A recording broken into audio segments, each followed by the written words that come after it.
Good evening, Belize. Tonight, the fallout from the explosive Smart Stream revelations begins to reshape government.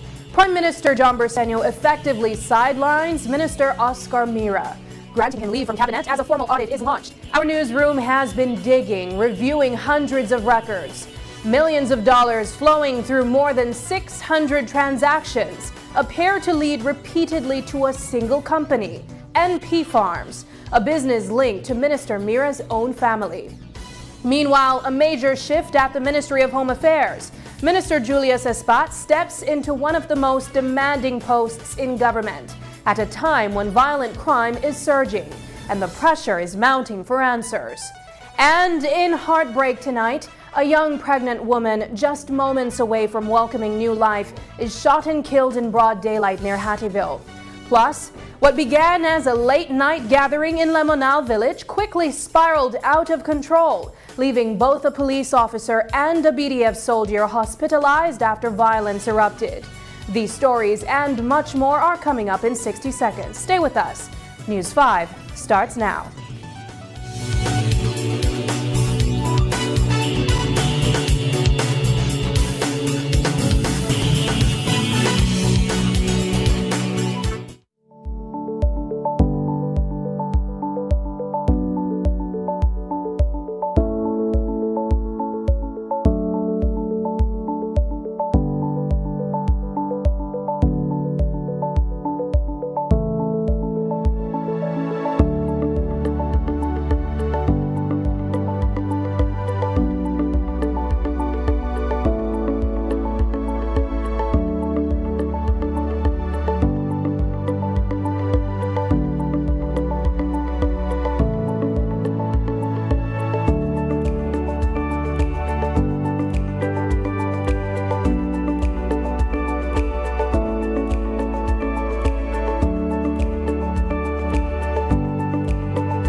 This newscast is brought to you by the Belize Bank Limited.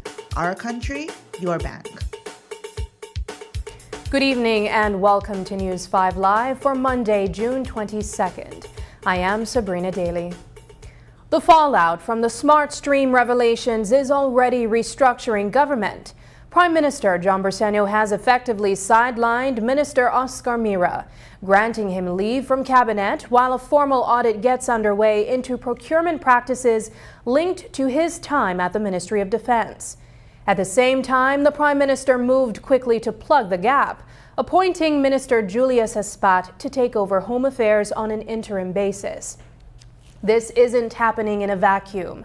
The decision follows mounting public scrutiny and media reports questioning how government contracts were awarded and paid, issues that have now triggered a deep dive by the Auditor General. According to the official statement out of Belmopan, Mira himself requested to step aside while the audit runs its course, a process expected to take about 3 months. But the timing is telling. It comes as pressure builds over millions of dollars in payments and growing questions about oversight. The Prime Minister is framing the move as part of a broader push for accountability. We take concerns about ministerial conduct seriously, Bersenio said, emphasizing that government must ensure taxpayers are getting value for money and that procurement rules are followed. Behind the scenes, the stakes are high. Home Affairs plays a central role in national security, And the Prime Minister, who chairs that structure, has signaled he will be keeping a close watch on the ministry's operations while Espat holds the post. The government is pushing to keep things steady and business as usual, even as the investigation heats up behind the scenes. What happens next will likely depend on what the audit uncovers. For now, GOB is trying to strike a careful balance, keeping services running, reassuring the public, and signaling that it is willing to take action when questions arise. But with an audit now in motion and political pressure mounting, the story is far from over.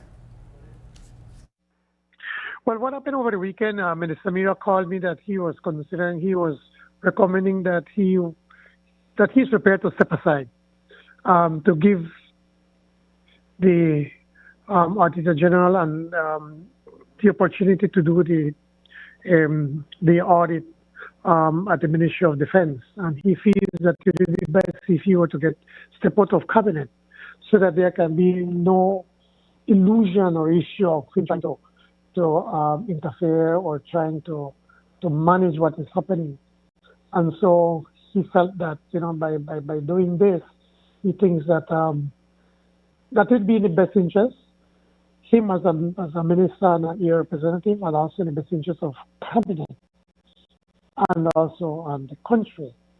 And of course, when I was looking around the table, there are a number of people that came to mind that I could be able to call upon to take over temporarily for the next 90 days the Ministry of Home Affairs. And but when I looked at it, I felt that Mr. Espat would be the best person to be able to do that. Minister Espat is, as we all know, is no nonsense, and Minister Espat I think he has a good team with him that could be able to continue the work that Minister Mira did. And that is why I felt that he was, that Mr. Mira was doing, and that he then can continue, pick up where Mr. Mira is and continue forward. How did it strike you that Minister Mira would volunteer himself to step aside? I think he needs to be admired for making the right decisions. An investigation by News 5 has uncovered a trail of payments, millions of taxpayer dollars flowing to a company tied to the family of a sitting minister. The findings come from dozens of screenshots pulled straight from the government's SmartStream system, revealing a pattern that spans nearly 2 years. After reviewing more than 600 transactions, the data points to repeated payments to MP Farms, a business connected to Minister Oscar Mira's brothers. Some days show dozens of invoices processed at once, with noticeable spikes in activity that are now drawing scrutiny. So how closely were these transactions reviewed? And were the proper checks in place as the money went out? Tonight, we dig into the numbers and the questions they raise. News 5's Paul Lopez has the story. 61 screenshots pulled from the government's SmartStream system paint a troubling picture, one that centers on payments to Minister Oscar Mira's family-linked business, MP Farms. The company lists his brother, Stanley Mira, as the owner, while another brother, Brian Mira, appears as the contact. After combing through 620 entries, the pattern becomes hard to ignore. From September 2024 to June 2026, the government of Belize paid MP Farms roughly $5.7 million for services rendered. The bulk of that money, about $5.6 million, came from the Ministry of Defense and Border Security. Another $139,000 across 11 invoices came from the Prime Minister's office, reportedly for grocery bags. A closer look at the data highlights several spikes in spending. The biggest payouts came in May, September, and December of 2025. September 2025, 103 invoices totaling $901,899.83. December 2025, 78 invoices totaling $704,808.44. May 2025, 76 invoices totaling $691,200 $225.99. Even more striking are the large volumes of payments processed in a single day. On September 25, 2025, the system recorded 54 invoices worth $482,751.45.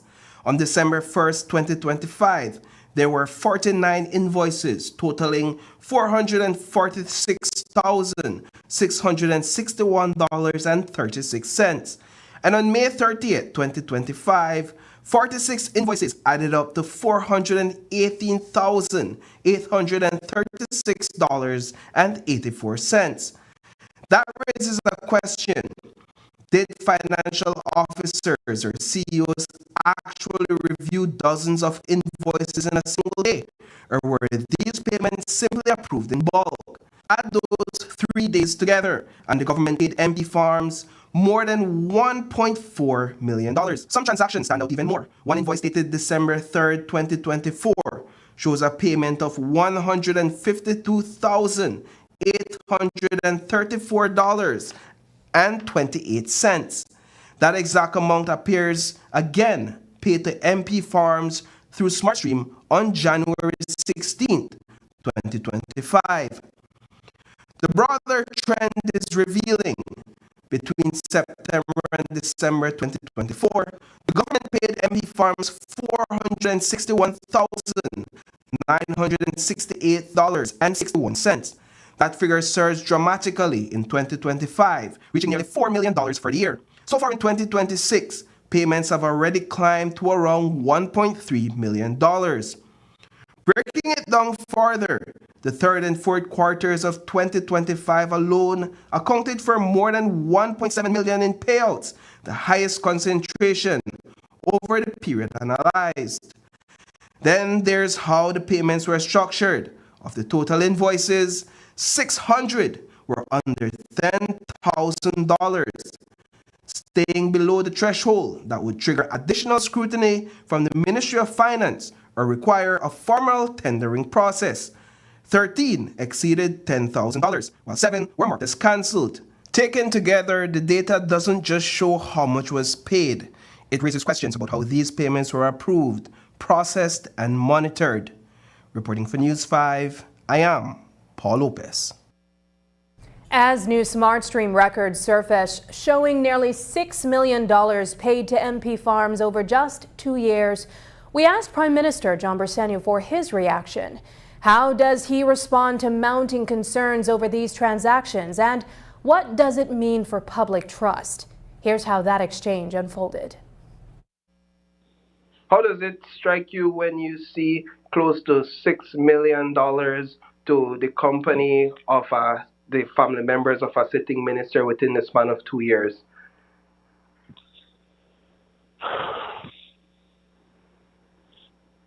Well, of course, it makes a question, but what is important, let's not get carried away by the number, but let's look at ensuring that there is value for money, and that I think to me is even more important than the appearances. And so let's wait till we get the report. Would you define this as nepotism? Well, when he came to see me this morning, Mr. Amir said that he was not involved in any way with any of these issues. And so it's easy to cast aspersions, it's easy to point fingers, but when he is telling me that he was not in any way involved, then I think it's difficult to be able to say that he was the one behind it, and because he wanted his family to get these contracts. With Oscar Mira stepping aside amid growing controversy, Minister Julius Espat is now being asked to juggle two critical portfolios: infrastructure development and housing, as well as home affairs. It's a heavy lift, and all eyes are on how he plans to manage it.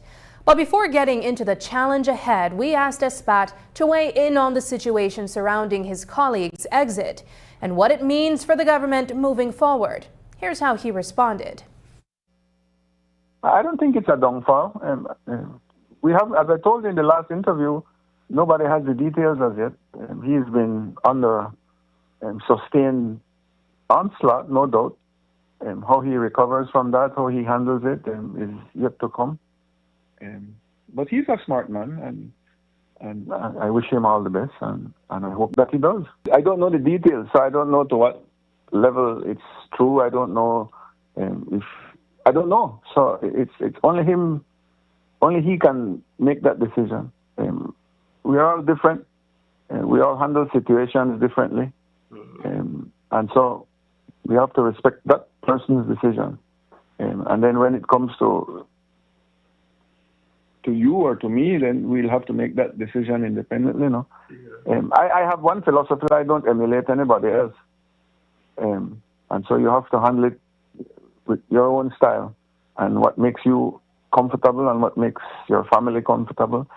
The reality with us, though, as politicians and as area reps, decisions that we make is not only for us. It doesn't only affect us personally. It affects, one, your family. It affects the constituents that you represent. It affects the colleagues that sit beside you. It affects your party. It affects the country. So decisions that we make I can't be taken lightly. Tonight, all eyes are on Minister Julius Espat as he steps into one of the most demanding roles in government at a time when public safety concerns are running high. Espat takes over the Ministry of Home Affairs as investigators grapple with a spike in violent crime, including the recent heartbreaking shooting of a pregnant woman near Hattieville. With multiple murder cases still unsolved, the pressure is on to restore a sense of security. Adding to the challenge, this is the third minister to head the ministry in under a year, raising questions about stability, leadership, and public confidence. So, can Espat turn things around and steady the ship? We put that question to him. Prime Minister called me yesterday in the evening, and we had a long conversation, and yes, if I take on this additional responsibility, and after a while I accepted. It's a difficult one, and it's one of the biggest challenges I believe I have in my life. But we are here to serve, and I am loyal to the party and to the government and to our Prime Minister, and so I saw it as my responsibility to at least give it a try. What do you think about the Prime Minister making this decision? We didn't get into much detail. He said that I think it was offered to him by Minister Mira at the time. So I don't know the details, to be honest, and I didn't really get into it. It was more of a shock when I got the call. So I was just listening to his request and giving him the certainty that I would do it now. And so now I have to calculate in my mind how to handle it and what the situation is. And so I will be asking for a briefing. When you get into a new post like this, a managerial administrative post, you have to understand how it works, who are responsible for what, and what are the responsibilities legally for each person along the chain of command. So those are the things that I need to get familiar with, and then I'll be able to respond more direct questions. Minister Espat will hold over at the Ministry of Home Affairs for at least 3 months. Another powerful voice is now demanding answers, joining the Public Service Union in the growing MIRA contracts controversy. The National Trade Union Congress of Belize is calling for Minister Oscar Mira's immediate resignation and a sweeping independent investigation into millions of dollars in government contracts linked to his family. The union says leaked SmartStream records point to troubling patterns, raising concerns that payments may have been deliberately structured to dodge financial oversight rules. In a sharply worded statement, the NTUCB warns that the issue goes beyond one minister. It's now about public trust, transparency, and whether key safeguards meant to protect taxpayer money were ignored or bypassed. The union is also demanding accountability for senior public officers and sweeping reforms to close what it calls systemic loopholes in government procurement. Simply put, labor leaders say this goes beyond a scandal. It's a test of how seriously Belize takes good governance. Espat is stepping in, but the opposition says that's not enough. They're demanding a full investigation into all contracts linked to Oscar Mira and his removal from cabinet. Opposition leader Tracy Panton slammed the leave of absence as a bad joke, insisting it falls short of accountability and calling on the Prime Minister to act. Meanwhile, the UDP is backing the NTUCB's call for an independent probe, signaling growing pressure. Bottom line, the opposition isn't buying the government's move. Stepping aside isn't enough. I think that is so offensive and such a slap in the face to the Belizean people. This is an administration who promised by way of motion in the National Assembly that they would establish the good governance for transparency and accountability in public office. And here we have a member of the executive, a member of cabinet, and the evidence is staggering. The evidence is overwhelming. And in my opinion, a leave of absence is the bare minimum. Mr. Mira must do the honorable thing. He should not wait to be removed from his executive responsibilities. In my opinion, Mr. Mira should have volunteered to be removed from cabinet, to be removed from his ministerial appointments. But failing that, the fact that the Prime Minister of this country, who went on record, who moved a motion in the National Assembly which is tantamount to establishing a law that there would be zero tolerance for corruption, and yet when corruption has reared its ugly head, they are not willing to act in the best interest of this country, in the best interest of their own government, and in the best interest of the people. It, in my view, is wholly and completely unacceptable. Tonight, pressure is building inside government as cabinet prepares for what could be a tense and closely watched meeting. At the center of it all are questions surrounding contracts linked to the relatives of Minister Oscar Mira, who has now been sent on leave. With public scrutiny growing, the issue is set to take center stage when ministers meet on Tuesday. Some within cabinet are already signaling that this won't be brushed aside.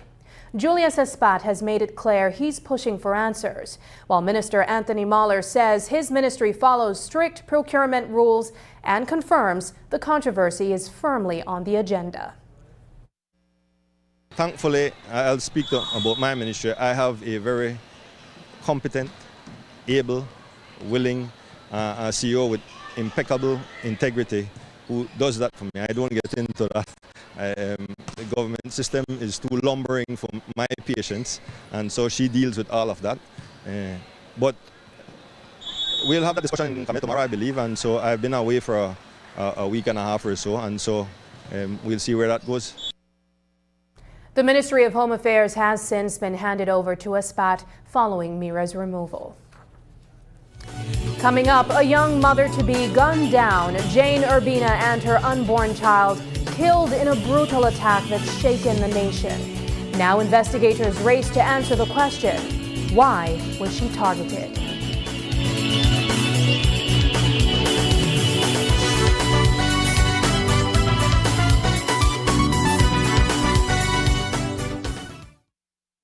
rotavirus is a leading cause of severe watery diarrhea and vomiting in young children.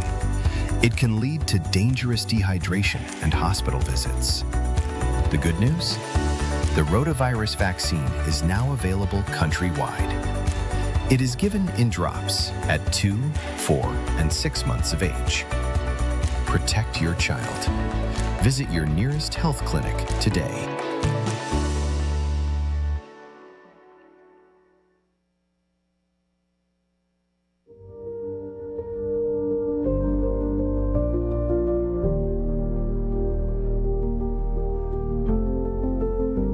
I have had several injuries, and usually I don't go to the hospital. I go to the private, and I don't want to see what that is kind of high. I slice here. For this, it's 1,200 just for the first time to clean it and stitch it. Then every day for the first week, it's dressing. It's $300. Just for that particular week, I paid $2,700. I'm a diabetic patient as well. The different medications that you have to buy, so that makes it triple challenge, I would say. Now in NHI, I get my medication free. The financial aspect is very important. Consider that it does help a lot.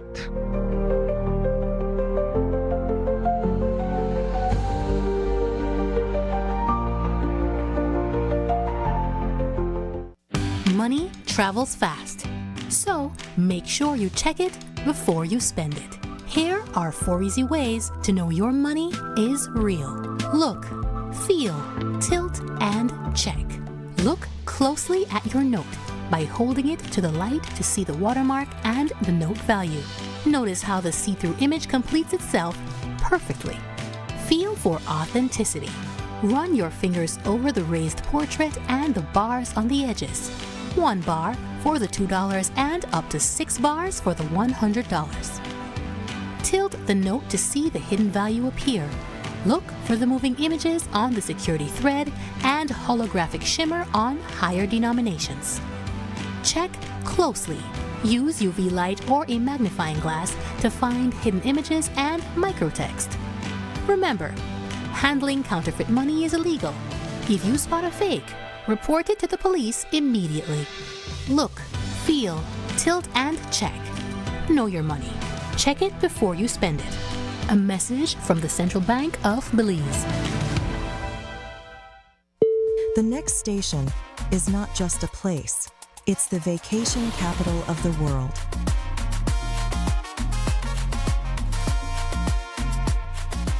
Mexican Caribbean, the vacation capital. Defenders don't frighten nobody. The NEBL Finals is here. And Saturday night at the Belize Civic Center, Game 1 of this mega final showdown starts between the number 1 team, the Belize City Defenders, riding a 12-game winning streak. Goes up against the number 2 team, the Orange Walk Running Rebels, in a best-of-5 series that will definitely be an all-out competitive battle between these rivals. Gates open at 7:30 p.m. for a 9 p.m. ferry tip-off. TV, cell phone, night stay, bar tabs, the NEBL girls, plus more. This Saturday night at the Belize Civic Center, Game 1 of the NEBL Finals between the rivals, the Belize City Defenders and the Orange Walk Running Rebels. Sponsored by the Government of Belize. It's not just cigarettes. Vapes, hookahs, cigars, and other tobacco products all release harmful smoke and toxic chemicals. When you smoke or vape, that cloud doesn't just disappear. It becomes second-hand smoke and third-hand smoke that others breathe in. This smoke can cause cancers, diabetes, lung disease, and heart problems. It can kill anyone exposed to it. If you smoke or vape, step outside, far from others. We all deserve to breathe clean air. At Habet and Brothers Habet, celebrate your super handy dad with gifts he'll actually use and enjoy super savings all June. Like 15% off all power tools and Stanley hand tools, 20% off Vento PVC windows, 20% off Ascot porcelain tiles and 30% off Piso Forte ceramic tiles, and 40% off Sunlight windows and doors. Plus, stop in at Brothers Habet every Saturday for our veranda clearance blowout. And for every $50 you spend, get a chance to win a power tool every Saturday. Visit Habet and Brothers Habet today and give Dad something worthy of his super handiness. Happy Father's Day to all super handy dads. An ordinary wait at a roadside bus stop turned into a nightmare that has left a family and a nation grieving. A young pregnant woman, moments away from a new chapter in her life, was gunned down in broad daylight near Hattieville. The attack didn't just take her life, it also claimed the life of her unborn child, in a tragedy that has shocked communities across the country. Investigators are now trying to determine why Jane Urbina of Santa Elena Cayo became a target. Just hours before, she had visited her brother, who is currently on remand for a separate murder charge. But whether that connection played a role in this killing remains unclear. What is clear tonight is the growing outrage. Calls for justice are intensifying as police work to uncover a motive behind such a brazen and heartbreaking act. News 5's Brittany Gordon has more on the double tragedy that has left so many searching for answers. A young woman on the brink of a new chapter in her life is now at the center of a heartbreaking investigation. 23-year-old Jane Urbina had just marked her birthday and was eagerly preparing to welcome her first child. Friends and family say that she was excited about becoming a mother and building a future for her growing family. But that future was violently cut short in what police now believe was a targeted attack. Urbina and her unborn baby were killed before she ever had the chance to hold her child, turning what should have been a time of anticipation into one of unimaginable loss. Information is that Jane Urbina was at the bus stop in Hattieville, and she had gone to the prison when two persons on a motorcycle arrived at the area. One of them came off the motorcycle, approached her and fired several shots towards her direction, causing her fatal injuries. The motorcycle went towards Belize City. Thereafter, it was followed by a vehicle that was passing in the area, and the motorcycle was run off the road about a quarter mile away from the scene, where the motorcycle was abandoned. Two male persons and ran into the bushes. Several searches were done, but they were not found.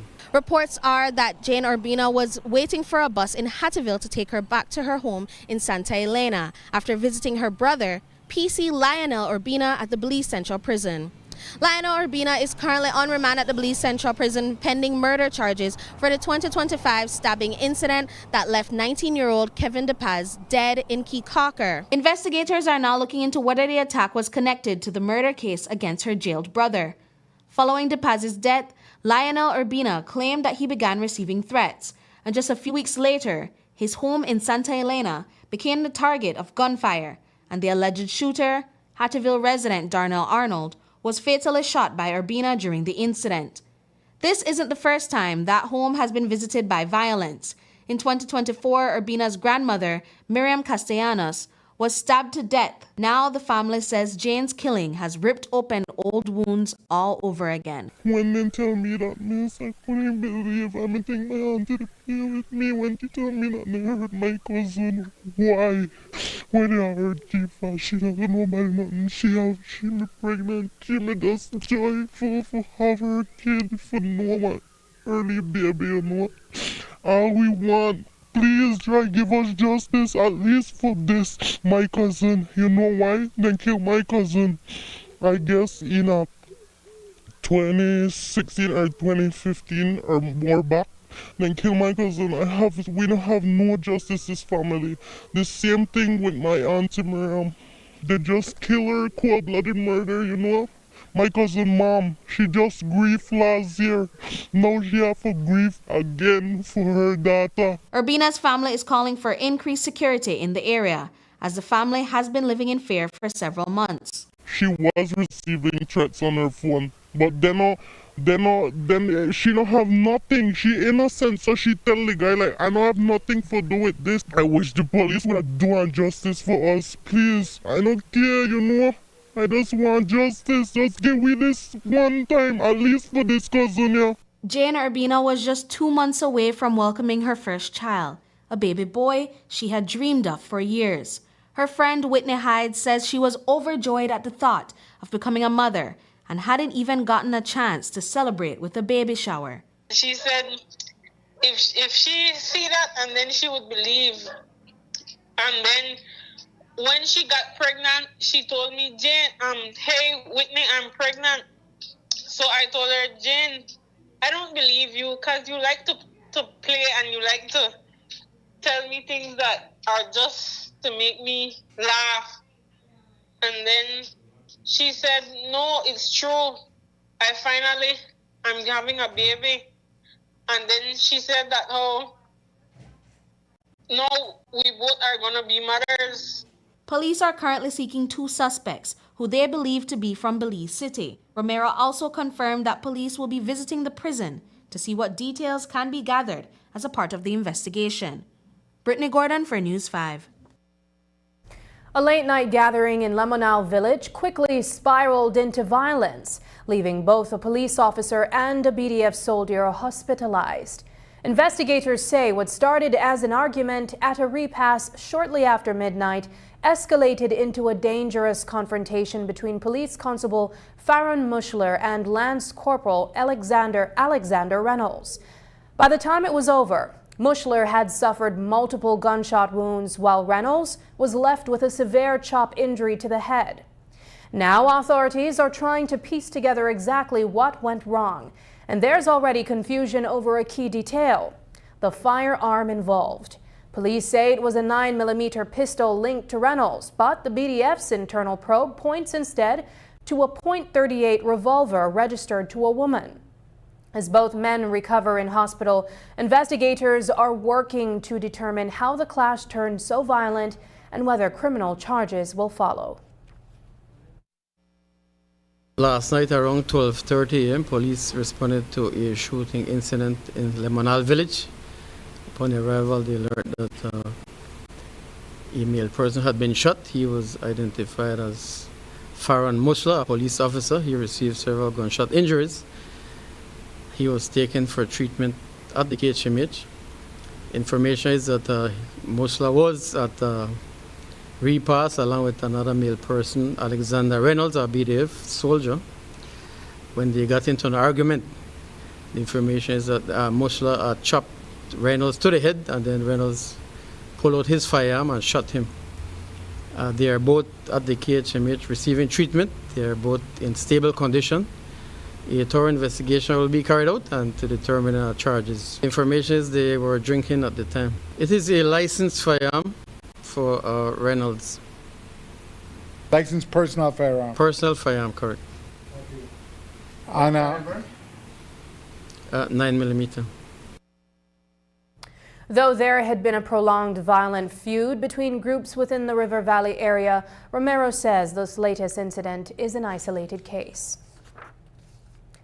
A tragic weekend crash has left a Cayo community in shock and mourning.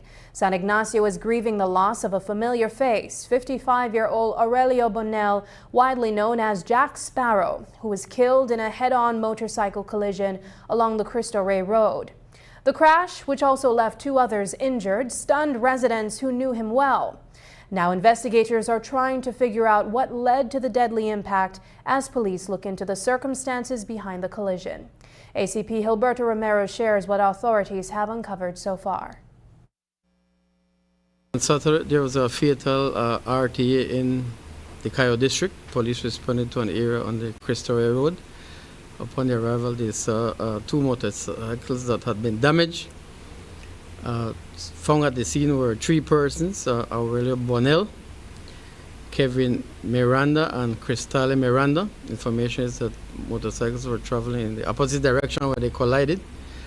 As a result, Aurelio Bonell succumbed to his injuries.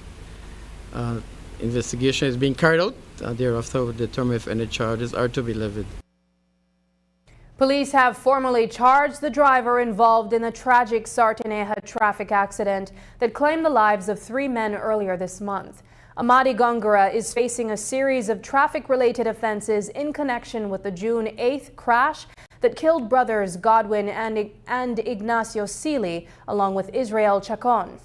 Gongora has been charged with 3 counts of manslaughter by negligence, causing death by careless conduct, driving without due care and attention, and driving with alcohol concentration above the prescribed limit. Residents say Gongora was chasing a group on a 3-wheel motorcycle when he lost control of his Ford pickup truck and slammed into them, killing the Sealy brothers before also striking Chacon, who was riding a bicycle in the area at the time. Police had previously indicated that both parties had reportedly been socializing at an establishment before the deadly crash. The Sealy family has been calling for murder charges to be filed since they contend that the killing was intentional. Still ahead, the PUP is riding high, but behind the scenes, it's a numbers battle, with over 100 hopefuls fighting for just 67 seats.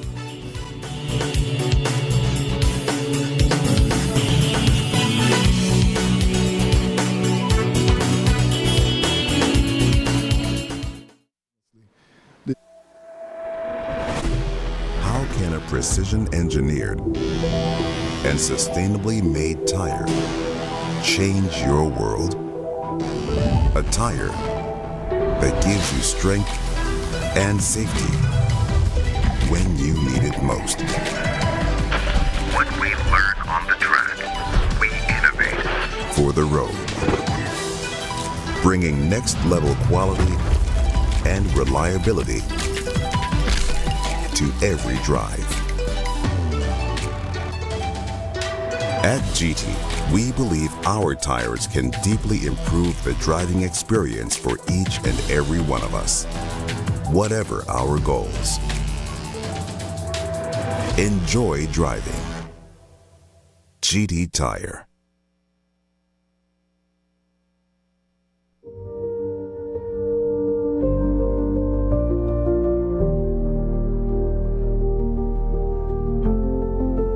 I was in Belmopan, then I used to go do my NHI in Belize. Then I came back home in Palmer.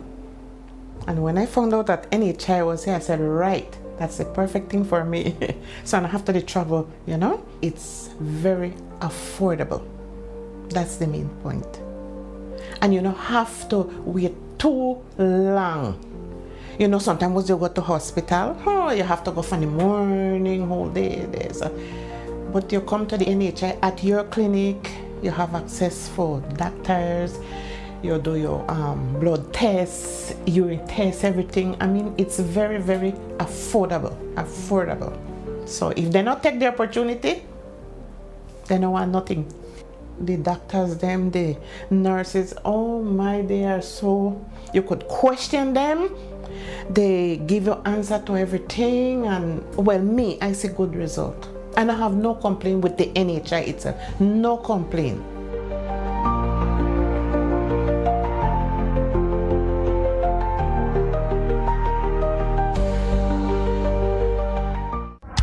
Benny's is kicking off Father's Day with popping deals for dad.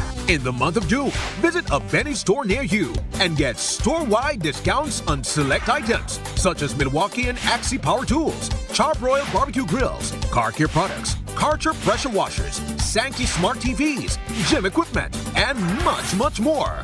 Make dad happy with popping deals for dad in June, only at Benny's. Benny's, Benny's, oh, Benny's, Benny's, Benny's, Benny's, oh. Over the past 5 years, Digi has invested more than $17 million to revolutionize Belize's digital future.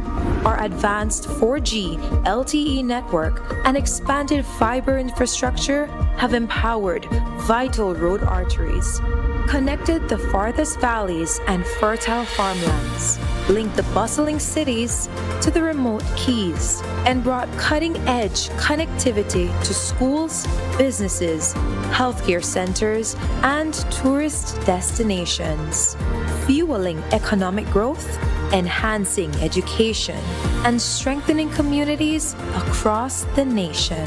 By choosing Digi, you're leading Belize's digital transformation, bridging distances, opening opportunities, and empowering every corner of our beautiful country. Connect with Digi. Empower Belize. We're ready for the road.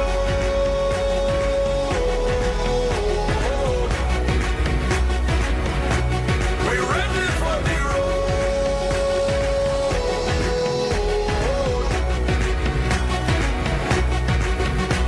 So we're ready. We're ready. Yeah, we're ready. We're ready. Yeah, we're ready. We're ready. We're ready. We're ready. We're ready. We're ready. We're ready. We're ready. Yeah, we're ready. We're ready. We're ready. We're ready.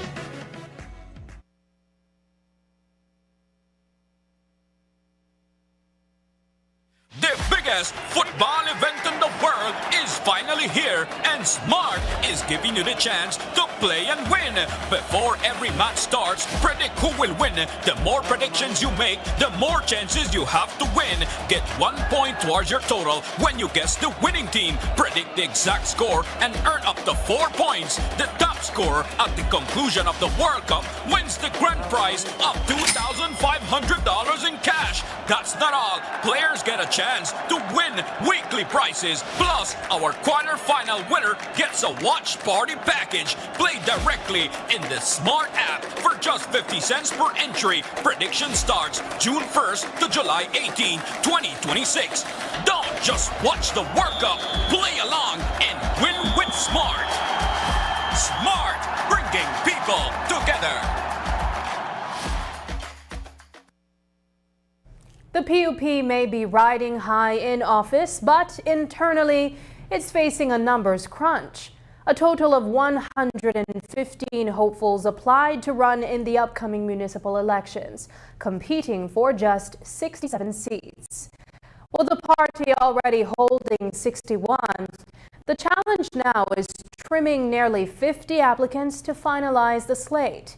At the mayoral level, most incumbents want back in, but they're not alone. 8 new challengers have thrown their hats in the ring. We asked Secretary General Colette Montejo how the party plans to sort through the crowded field. What we do is, and that's one of the things I sit with them and explain to them, that your application is just that. It's not a rite of passage.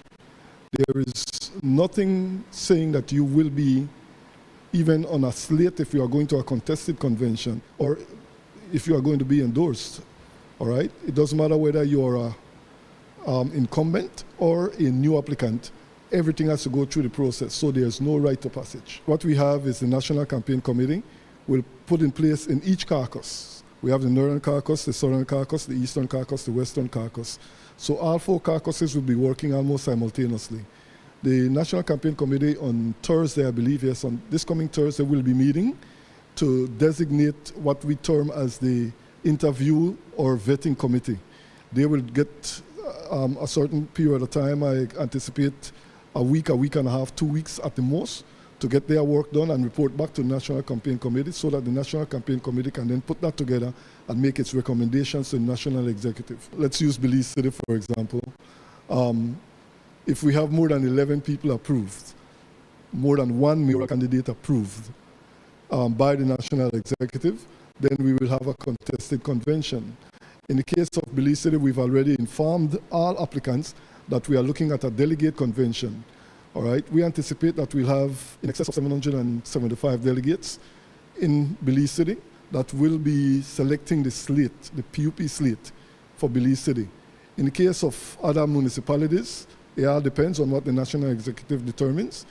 If they have contested convention, they will use then what we call a list that is reviewed by both sides or all candidates to determine who they believe should be allowed to vote in their convention. In the case of the delegates, for example, in Belize City, each constituency is allotted 1 delegate for every 25 votes that they garnered in the last general elections.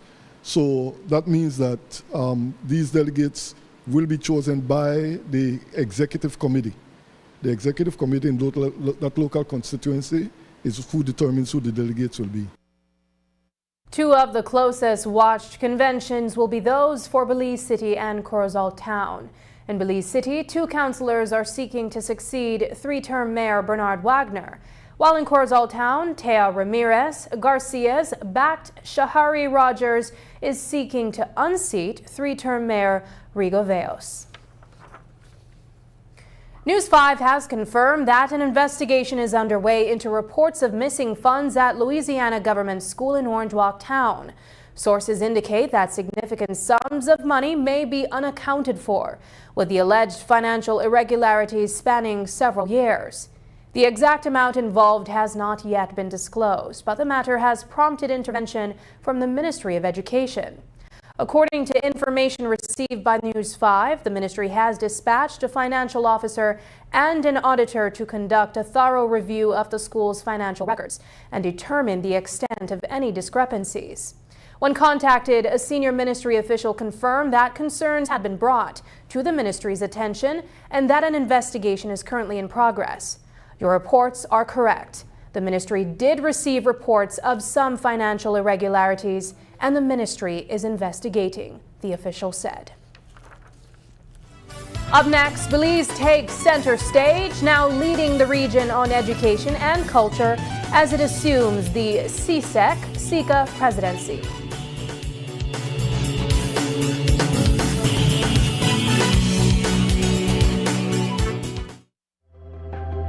Life is full of precious moments worth cherishing, moments that shape our present and lay the foundation for our future. But amidst life's beautiful tapestry, there are uncertainties we must confront. How do we secure today while protecting tomorrow? Introducing RF&G Life Insurance, your partner in safeguarding what matters most. With a RF&G Life Insurance plan, you can ensure financial security for your loved ones, providing them with a safety net for the future. From identifying and recommending plans suitable for your unique needs to expert advice every step of the way, RF&G Life Insurance is committed to protecting your family's legacy. Choose RF&G Life Insurance for peace of mind you can rely on. RF&G Life Insurance, securing today, protecting tomorrow. Your life, your legacy.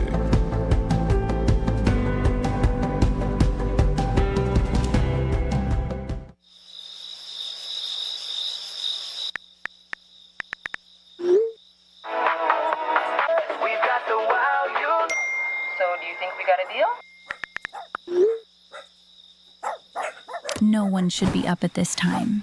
If you're still up, it's not you, it's your mattress.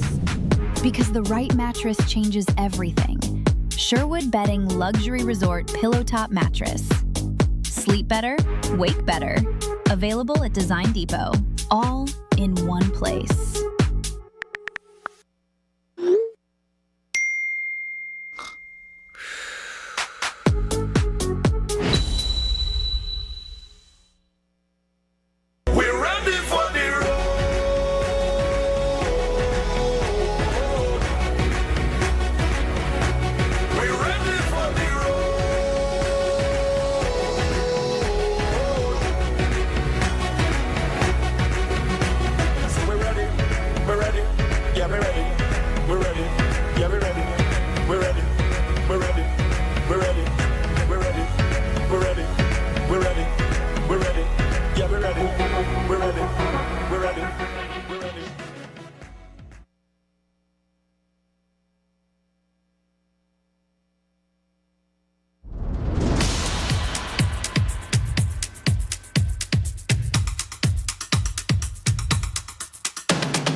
Belize wakes up connected to opportunity. And across our country, the work to keep Belize connected continues. SMART continues expanding our network across the country, bringing stronger coverage to more communities. With recent service enhancements in areas at Blue Creek and Progresso, Belize City, Orange Walk, and more on the way. We're bringing education closer to home, empowering entrepreneurs to grow their businesses, supporting industries that drive our economy, and keeping families connected wherever life takes them. With every expansion, we are investing in the infrastructure that moves Belize forward. Because connection isn't just about signal, it's about opportunity, progress, and the future we are building together. SMART, bringing people together.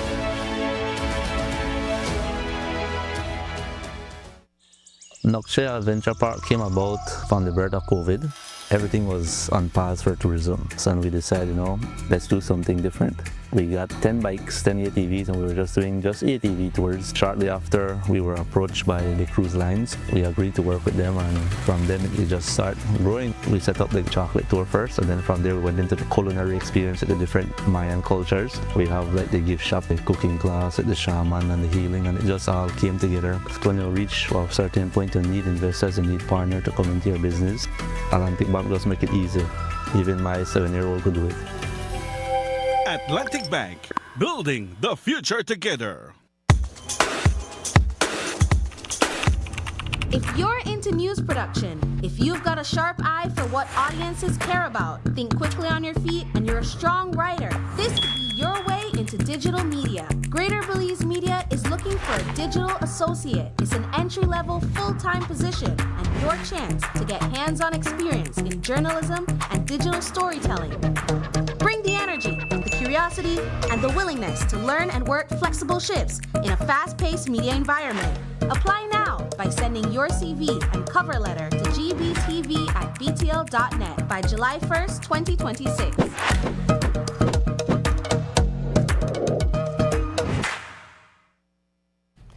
Belize is stepping into a leadership role that could shape how students learn and how culture is preserved across the region.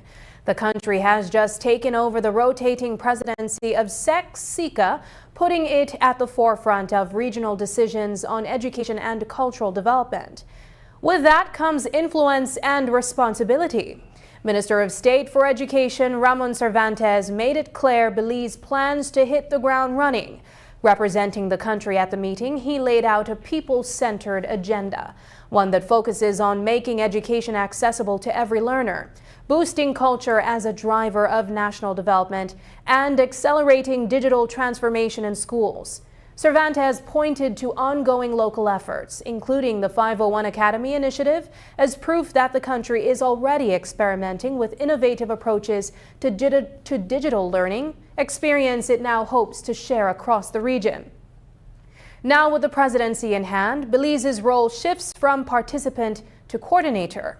Over the next 6 months, the country will guide the implementation of regional agreements, pushing forward initiatives aimed at improving education quality, promoting cultural development, and deepening collaboration among Central American nations.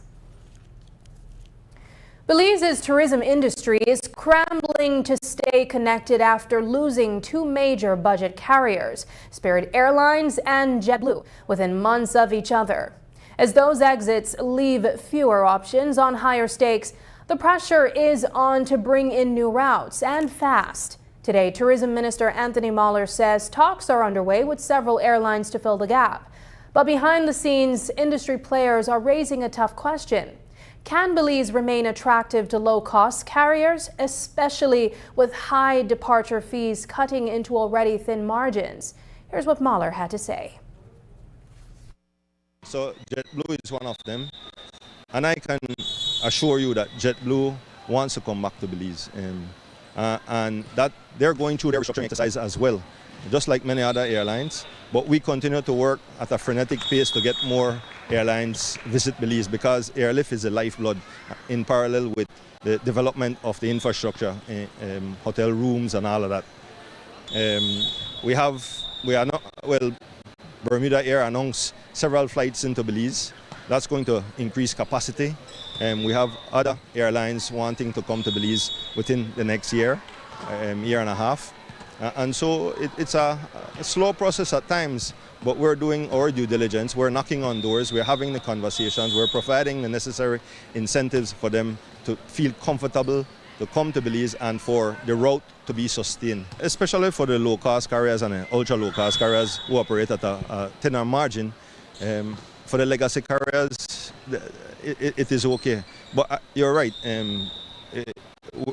we can be more competitive in terms of our departure fee, and the research has shown that the lower departure fee, the more comfortable the airlines feel in coming to a destination. But we have no control of setting the departure fee. No kind of conversation where that is concerned in terms of negotiating for something lower, more reasonable? We can't do anything about it. That's the reality.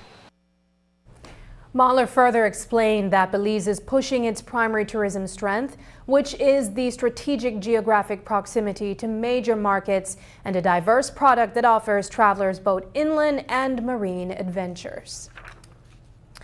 Today, Belize kicked off day one of Super Nationals, a showcase designed to attract university scouts and create pathways to international opportunities. This premier nationwide youth sports tournament was launched to elevate the level of school in Belize and highlight the nation's top athletes. Day one of the event took place at the Belize Civic Center, where dozens of young volleyball players showed off their skills. We spoke with Sports Minister Anthony Mahler today, who explained that resources are being directed toward creating an environment where athletes can thrive and compete at higher levels. We want to start to have programs geared towards development, more programs for development, honing your skills, and the only way we can do that is to see the best athletes across the country, and then we bring them in to be trained properly at a high level. We have had to do a lot of heavy lifting in terms of organizing the National Sports Council and the Ministry of Youth and Sports, and so that process goes on. Right now we're working on a national sports policy, a youth policy strategy as well, strategies for both, and we're operating much better now. I think more things are organized.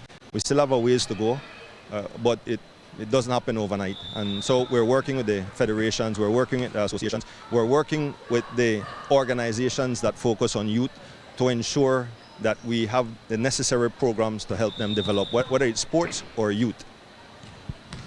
When you look at the annual budget allotted for sports, for instance, some people would say it's woefully low or small compared to other ministries that actually deal with either human development or any other form of social programs. How does this particular budget stack up in terms of what you needed to do for the development of these young athletes in this country? Well, it's improving. It's not where we want it to be. It's improving. And so, but you have to prove yourself in what you're investing the resources in.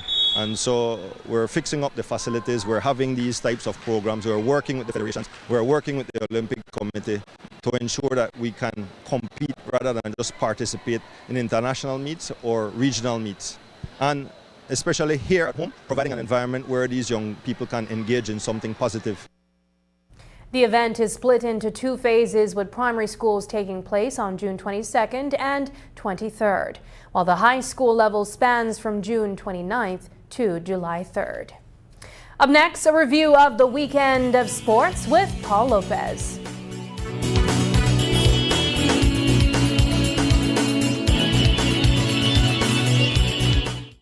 Insurance fact. Did you know with Home Protector Insurance, home and property insurance does not only cover hurricane and fire? Your lifetime investment will also be protected from explosions, water damage, malicious damage, and more. So you can rest easy knowing your home is protected. Visit any Home Protector Insurance office near you to learn more.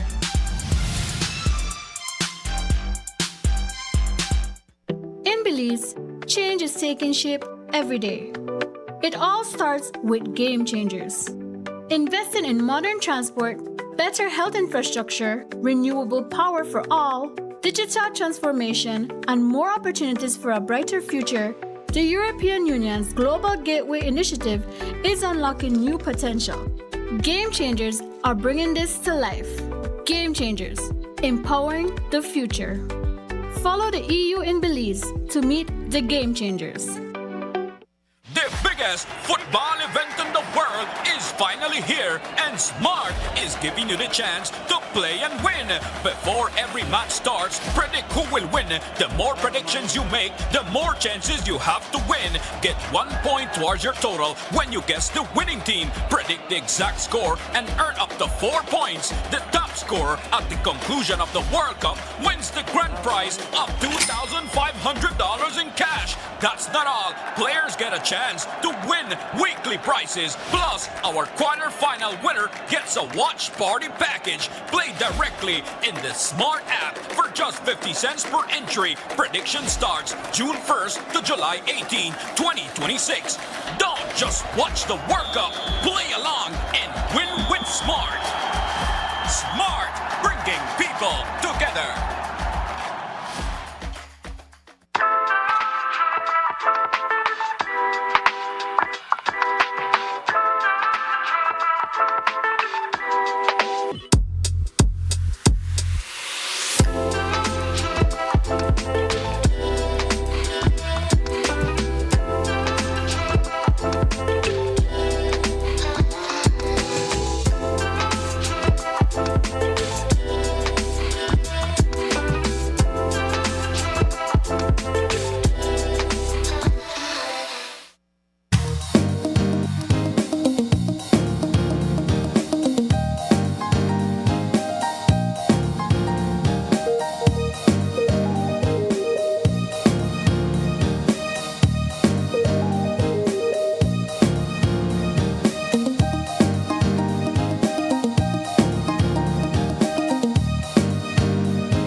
Every connection we make is more than just a signal.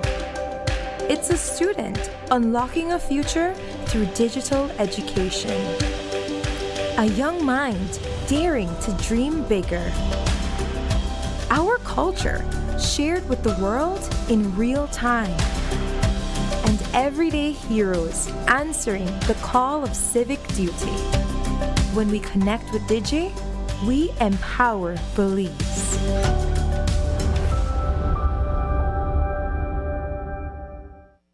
The next station is not just a place, it's the vacation capital of the world, Mexican Caribbean. Do you know why we are the capital of vacations? Because no other place on earth brings together so many ways to vacation in one single destination. Every vacation imaginable. Mexican Caribbean, the vacation capital. Sports Mondays brought to you by the National Sports Council of Belize. Good evening, I am Paul Lopez with this week's edition of Sports Monday. It's World Cup season. And while you watch on to celebrate your favorite team or players, one teacher in the Cayo district is not only spectating, she's envisioning a future in which the children she mentors can one day make it on the World Cup stage. 4 years ago, Whitney Roches started a U10 football team. Today, that move has evolved into a football league, to the future, with 8 teams representing 21 different categories, from toddlers all the way up to teenagers. Roches and the aspiring superstars under her care are well on the way to turning a bold vision into reality. As a woman, people don't normally see a woman in leadership. So it's hard because at the beginning, people are like, oh no, she's too vocal, or oh no, she's a woman. What does she know about football? Did you play football? And then you have to go and explain your history, or you gotta stand firm and be like, I'm a woman, but that doesn't mean we're not capable. Roches stands out among the men in the discipline. She has received her FFB Coaching D license and is pursuing her C license, elevating her coaching skills. I used to be the mom on the sideline, but for some reason, God keeps opening the door and opening the door. And I said to my committee, listen, if God didn't want us to be here, the doors wouldn't have been opening for 4 years. God sees our heart. Children are his heritage. So he will keep on opening the doors because he's using us for a greater purpose. And one purpose is to give back. Community service is at the heart of Roches' operation. Over the weekend, her committee hosted a marathon from which all proceeds went to the Cayo Cancer Care Society. What can you say when an organization says, hey, we want to host a fundraiser and we want to give you all the money raised? We want to be a part of this walk with other cancer patients in the community. We were extremely overwhelmed, and especially coming from a football organization with a lot of young kids. Whitney is that type of person that when she does something, she does it in excellence. Roches comes from generations of footballers, and even as she admits her time on the pitch has long passed, she firmly believes the next generation of footballers will raise the bar for Belize. So we must start from there, and we must have children dream big from small. And if you notice, a lot of these players, they have been playing ball from they were 3 years old. I see the young guy from Mexico, the 17-year-old, the youngest to be in the World Cup. He posted his picture in a Mexico jersey at 3 years old. So it's like speaking it into existence, you know. And now for our weekly score highlights. The National Elite Basketball League's finals is set. Over the weekend, the Defenders and the Running Rebels punched their tickets to the $100,000 finals. The Defenders defeated the San Pedro Tiger Sharks in their best-of-3 series, as did the Running Rebels against the Cayo Western Ballers. The Belize City Civic Center comes alive on Saturday for Game 1 of the finals best-of-5 series. And in cycling news, the Cycling Federation of Belize hosted its 2026 Road Championships over the weekend. Many riders came out on top, multiple in the women categories, under 23, junior, youth, and masters. But Derek Young Phenom Chavarria ultimately stole the show, winning first place in the men's elite category. In softball, we continue to follow the Marconi Leal Fast Pitch Softball Tournament. The Bulldogs pummeled the Rednecks 13 runs to 1. Most of the weekend results followed a similar trend. Winners dominated significantly. Over the weekend, Bullock Island wrapped up its first ever summer camp. The private island resort owned by former NBA player Reggie Bullock drew more than 50 children from Independence Village, St. Vite, and Placencia for a full day of basketball training. Campers were ferried to the island by boat in the morning and spent the day rotating through ball handling drills, passing and receiving exercises, shooting fundamentals, and 1-on-1 and 3-on-3 games. The island is set to host an 8th-week summer camp in summer 2027. Well, folks, that's all we have for you in tonight's coverage of Sports Monday. Catch you in the next one.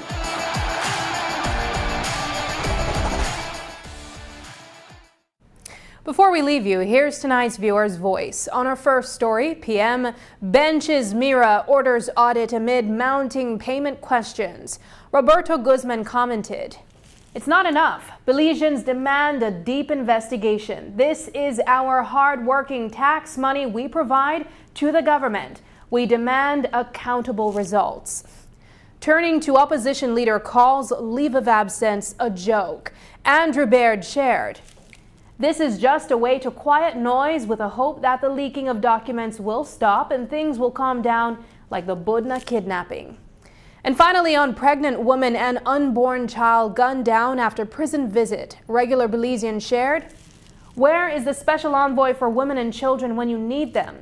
I would have expected at least a public statement or press release by now. There's nothing gangster about killing a woman and a child. Leave people's sisters, mothers, and children out of the beef. Violence against innocent people isn't strength, it's cowardice." Thank you for engaging with us online. Your voices shape the national conversation. Keep those comments coming and we'll continue to feature them right here. And that's the news. Tonight's broadcast is available at greaterbelize.com, on our Facebook and on YouTube. I'm Sabrina Daly. Thanks for joining us, and from all of us here at News 5, good night.